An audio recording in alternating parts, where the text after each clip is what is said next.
Nah, this is what a Garfield Van Gogh look like, and this is Mona Lisa Van Gogh look like. Kalau filter, mereka sama persis template-nya. Kalau filter kita lihat di bagian kanan bawah, awalnya tuh warna hitam. Sementara di Garfield ini bagian bawah nggak sama persis, nggak warna hitam di sini. So it's not a filter, right? This is artificial intelligence recreating the image or the painting. Can you guys see that?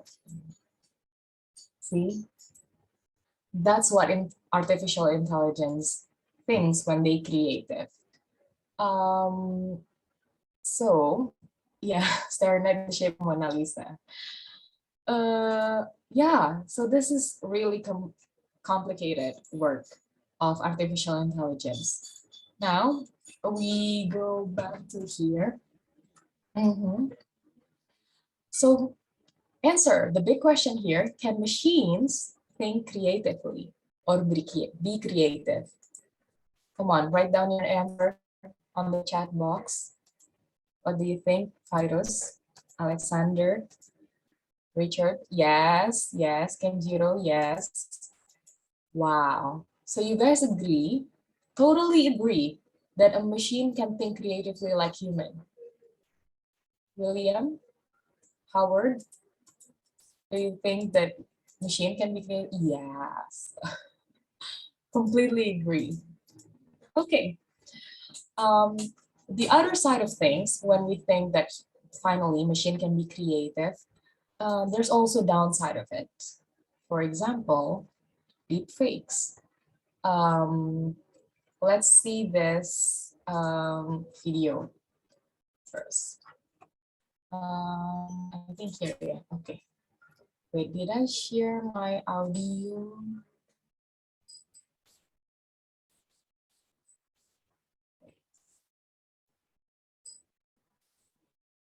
Can you guys hear the audio? Okay.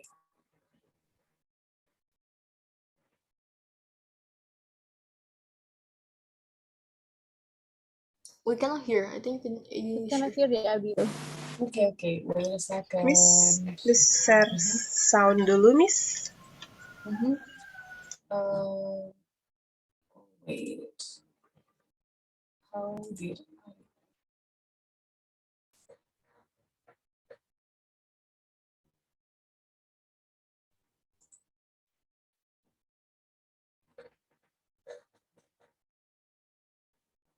I think I already create the audio. Okay.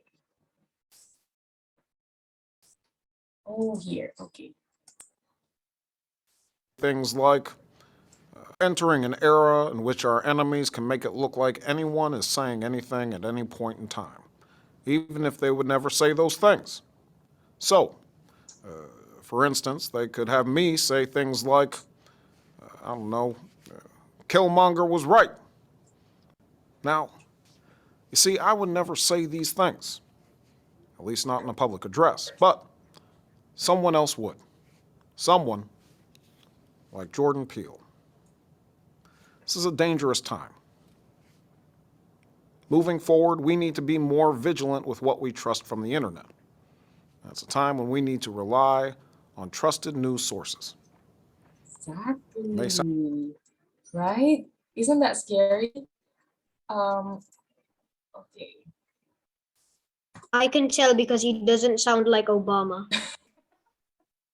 Really? I thought it was like exactly how Obama would speak. Well, it's kind of like AI generated. Obama is slightly like deeper or something. Like a deeper tone.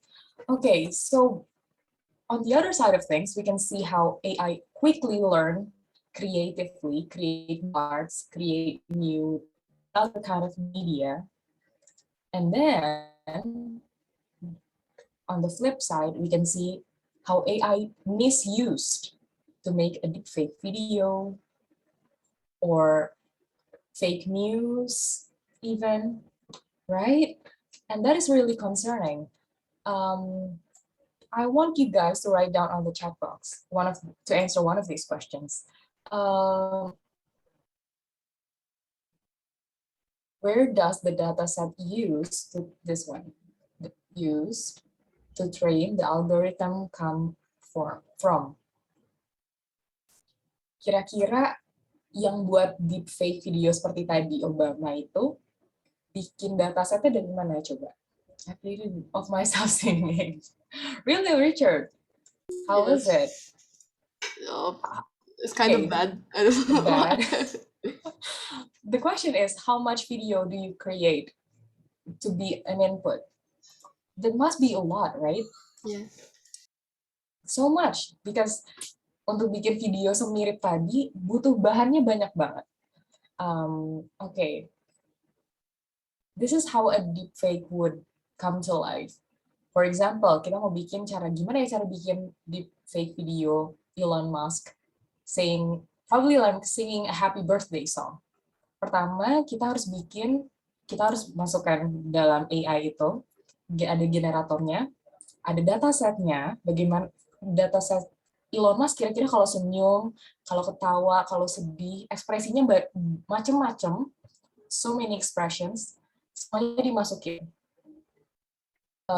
Gak hanya Elon Musk, semuanya like every human being, like random dataset, and then discriminator yang jadi bentrokannya, yang jadi list utama. This is what how Elon Musk would express himself, like wrinkle in their eyes, like crooked teeth, probably like burn spot on his skin, and then it comes to life. How Elon Musk would, yeah. AI that collect character voice lines, and then you can make your own character voice lines. Good, exactly.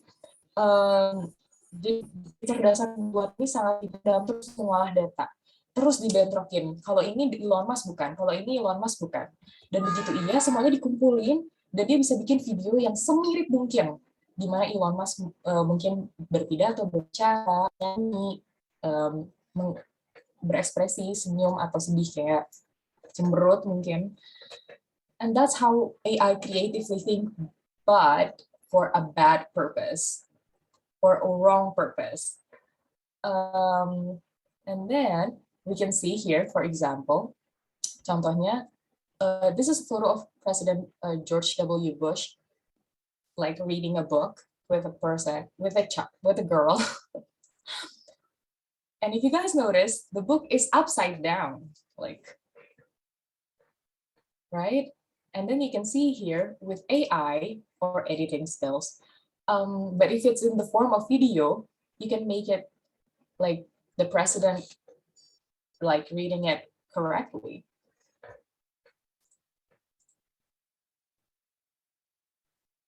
Yes. Face expression. So do you guys think if it were for this kind of purpose, this is good, AI can be wrongly used for how many times, right? We never know if people were smart, but they use it for the wrong purpose. Then see this is another video. Wait, I think there's something. Oh, okay. I think this is the last video. See this one. Okay. This is how the pro. Which of these videos shows real footage? You called me. It doesn't matter. Leadership capabilities. None of them. They're all deepfake videos. I'm a journalist, and I know that's a bit cheesy, but my mission is to seek the truth. I want to find out what's the latest when it comes to deepfake technology. How do the pros make deepfakes? And why are they so effective? And most importantly, what does that mean for you and for me? I came to Los Angeles to meet one of the world's top deepfake pioneers. Hao Li is a pro when it comes to deepfakes. He's a scientist working in computer graphics. And he was responsible for digitally recreating Paul Walker in the movie Fast and Furious 7 after the actor had died. To be there, you know. You've probably already seen deepfakes on the internet.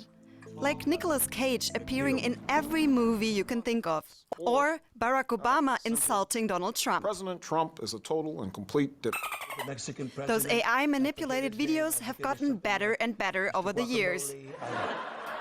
How Lee has created a face-swapping application to show that even real-time deepfakes are possible. Real time. Дорогие граждане России. A lot of deepfake videos use face swap technology, also the ones How Lee and his team have made.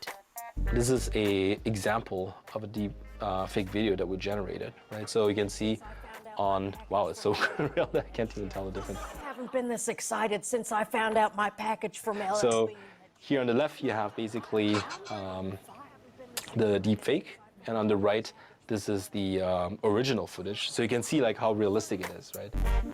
To create the perfect deepfake, their algorithms are trained using around Imagine 5,000 images. 5,000 images.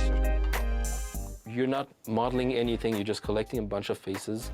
All you need is to make sure they're aligned like this, and you crop the face right. Wow. And manually you would try to make sure that there's a balanced set of different lighting conditions, different expressions, and it just learns it by itself. This is what is so powerful about these deep learning-based approaches. You probably have tons of pictures of yourself on social media. I know I do. It's really scary to think someone could just use them and create a fake video and have me do anything they like in it. That's terrifying. Most deepfakes rely on generative adversarial networks, in short, GAN. They consist of two algorithms. It's like an arms race, right? You have a generator that tries to generate some images in the beginning, it's just like some random pixels. But then what you try to do is you tell, instead of telling it where to improve, like traditional supervised learning, you just tell it, no, it's not good enough. So you would improve again until you would fool the discriminator. So the discriminator can't tell anymore what the difference is, and then it self-improves. Imagine, like, this is like This a 1 minute real deepfake Donald to Trump, and then this is the deep fake for the switch, because they trying to create how Donald Trump deliver a speech. This is other person, and then make it into Donald Trump. That is scary. Around 4 days to make using a special computer. If you have one machine for 100 hours, one person, so it's like you press the button and then The computer does it. Yeah. You play a video game or you go on vacation and then you come back and it's done. Wow. What do you guys think? So AI, think creatively. Do you think it's good? It's bad? Okay. Our final item on this breakout room session, we want to think about this part. How do you guys think? Number 2, how can we ensure that AI that can think creatively, responsible? How can we use it responsibly and ethically? We detect who is using it. Detect who's using it. Okay, and then? I don't know. Okay. Any other opinions?